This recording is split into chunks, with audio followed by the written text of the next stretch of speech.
It was very important for me to have neurodivergent actors playing neurodivergent parts. From the moment my publisher picked up the phone and said, there's some TV people that would like to talk to you about a kind of spark, I said, only if they're going to cast autistic actors.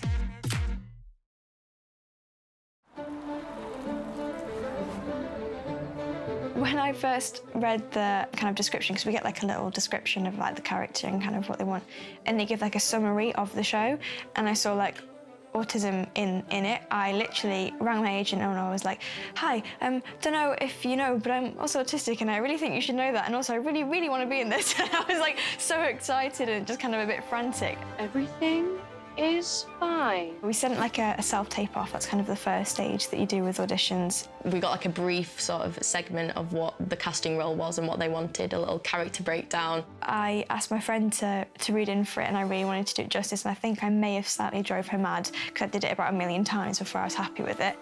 This is mad! What? My video with Addie's got nearly 10,000 views. I remember in the audition tape I actually said, like, thank you for putting on this show. Love to have something like this to watch when I was younger. You've got to find people who accept you for the real you.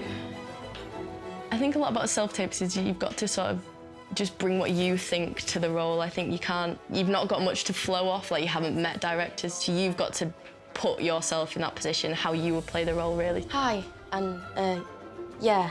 I just channeled how I thought Audrey would be, and it worked, exactly. You know, you shouldn't use words you don't understand. I've never played an autistic character before. I found myself, when I was taping, trying to unlearn certain aspects of acting that I have now tried to iron into the way that I express myself. A camera, B camera. Mark. My first reaction when I saw the first casting tapes was just relief. I was in a cab going to the theatre with my boyfriend, and then I got an email from Grania, our lovely producer at 9 Story, and Grania said, we may have found Addie, what do you think? We all love her. So I opened up the tape in the car and I watched it, and it was Lola, and I got to about 30 seconds and then screamed. The driver like stalled because he was so horrified. He thought something terrible had happened. I was like, it doesn't matter. We found the perfect Addie.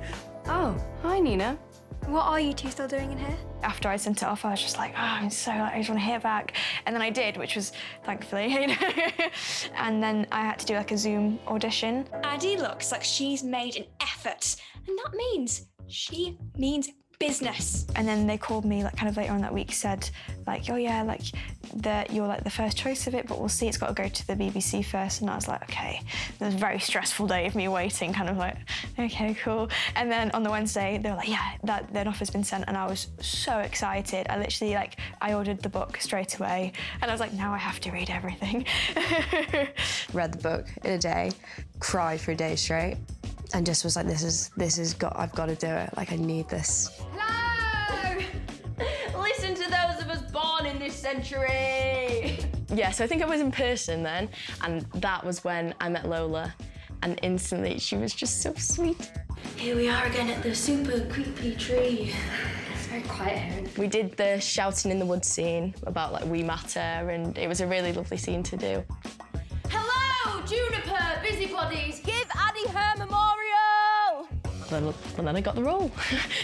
I was just really excited, especially when I got the second recall audition with Lola. I think I need to stop now.